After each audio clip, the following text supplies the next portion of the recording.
Good day. This is Pastor Sharon Amundson from Mariposa Lutheran Church, welcoming you to our Friday Bible study group reading of the Gospel of Mark.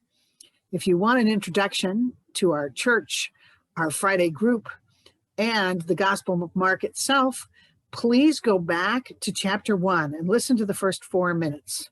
But having heard it now a couple times myself, I decided that you don't need to hear it every time we start a new chapter.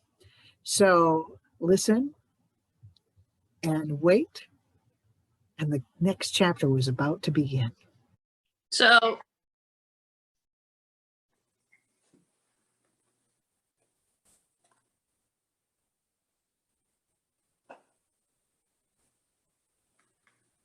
the Gospel of St. Mark, chapter 9.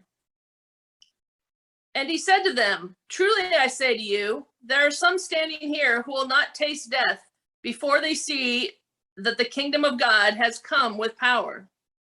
And after 6 days, Jesus took with him Peter and James and John and led them up a high mountain, apart by themselves. And he was transfigured before them.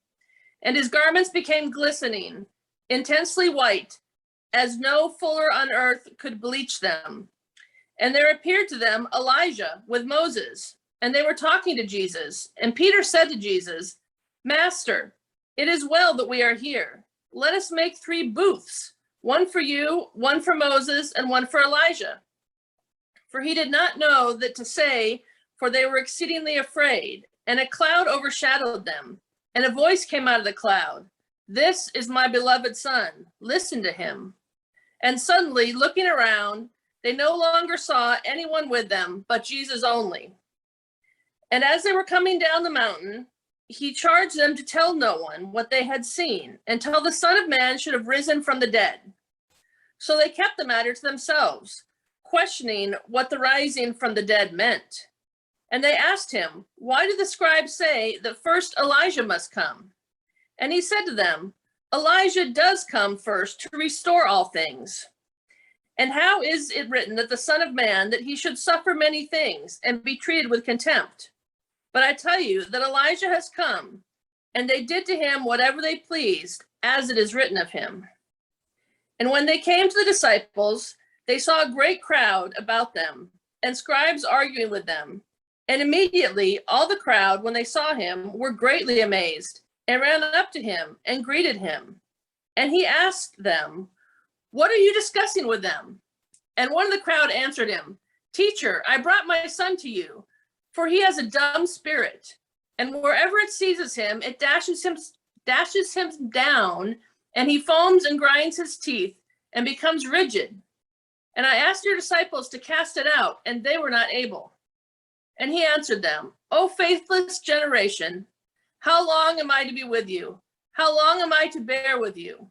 Bring him to me." And they brought the boy to him.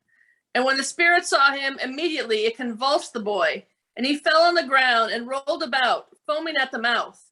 And Jesus asked his father, "How long has he had this?" And he said, "From childhood.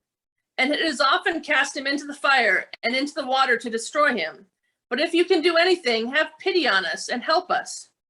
And Jesus said to him, "If you can, all things are possible to him who believes."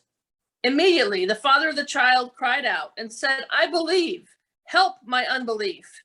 And when Jesus saw that a crowd came running together, he rebuked the unclean spirit, saying to it, "You dumb and deaf spirit, I command you, come out of him and never enter him again." And after crying out and convulsing him terribly, it came out, and the boy was like a corpse, so that most of them said, "He is dead." But Jesus took him by the hand and lifted him up. And he arose. And when he had entered the house, his disciples asked him privately, "Why could we not cast it out?" And he said to them, "This kind cannot be driven out by anything but prayer." They went on from there and passed through Galilee. And he would not have anyone know it, for he was teaching his disciples, saying to them, "The Son of Man will be delivered into the hands of men, and they will kill him. And when he is killed, after 3 days, he will rise." But they did not understand the saying, and they were afraid to ask him. And they came to Capernaum, and when he was in the house, he asked them, "What were you discussing on the way?" But they were silent, for on the way they had discussed with one another who was the greatest. And he sat down and called the 12, and he said to them, "If anyone would be first, he must be last of all and servant of all." And he took a child and put him in the midst of them.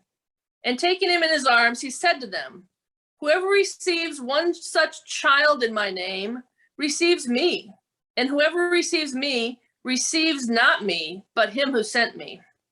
John said to him, "Teacher, we saw a man casting out demons in your name, and we forbade him, because he was not following us." But Jesus said, "Do not forbid him, for no one who does a mighty work in my name will be able soon after to speak evil of me. For he that is not against us is for us. For truly I say to you, whoever gives you a cup of water to drink because you bear the name of Christ will by no means lose his reward. Whoever causes one of these little ones to believe in me to sin, it would be better for him if a great millstone were hung around his neck and he were thrown into the sea. And if your hand causes you to sin, cut it off. For it is better for you to enter life maimed than with 2 hands to go to hell, to the unquenchable fire. And if your foot causes you to sin, cut it off. It is better for you to enter life lame than with 2 feet and be thrown into hell. And if your eye causes you to sin, pluck it out. It is better for you to enter the kingdom of God with 1 eye than with 2 eyes to be thrown into hell, where their worm does not die and the fire is not quenched. For everyone will be salted with fire. Salt is good, but if the salt has lost its saltness, how will you season it? Have salt in yourselves and be at peace with one another. The Gospel according to Mark, chapter 9.